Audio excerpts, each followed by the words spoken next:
इतनी चोट लगी है। ये लीजिए अम्मी। हाँ दो इधर।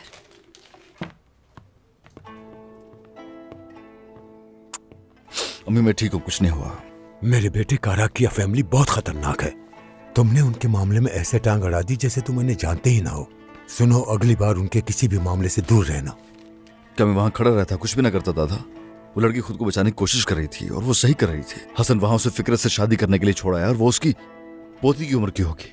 मैं उस फैमिली को अच्छी तरह जानता हूँ। फिक्रत का एक बेटा भी है जो इस्तांबुल में काम करता है। ऐसे ही है, मैं जानता हूँ। जब वो आया था मुलाकात हुई थी उससे। जाकिर, ये नाम है ना? हाँ जाकिर, वो सबसे जालिम इंसान है। ये खानदान समझता है कि वो पैसे और ताकत से कुछ भी कर सकता है और इसी तरह होता रहा है। उन्हें हर चीज हासिल भी हो गई। आइंदा तुम उनसे कोई ताल्लुक नहीं रखोगे। वो कौन सा ताल्लुक रखने के लिए मारे जा रहे हैं? चाहे कुछ भी हो तुम उनसे दूर रहोगे, समझे? ठीक है अम्मी। हालत तो देखो अपनी। अच्छा बस ठीक है ना अम्मी? रुको मुझे देखने मुझे दो। कुछ नहीं हुआ, ठीक हूँ मैं। कहाँ से ठीक हो तुम? कह रहा हूँ ना, बस बिल्कुल ठीक हूँ मैं। यहाँ पे भी कुछ हुआ है। ठीक है अम्मी।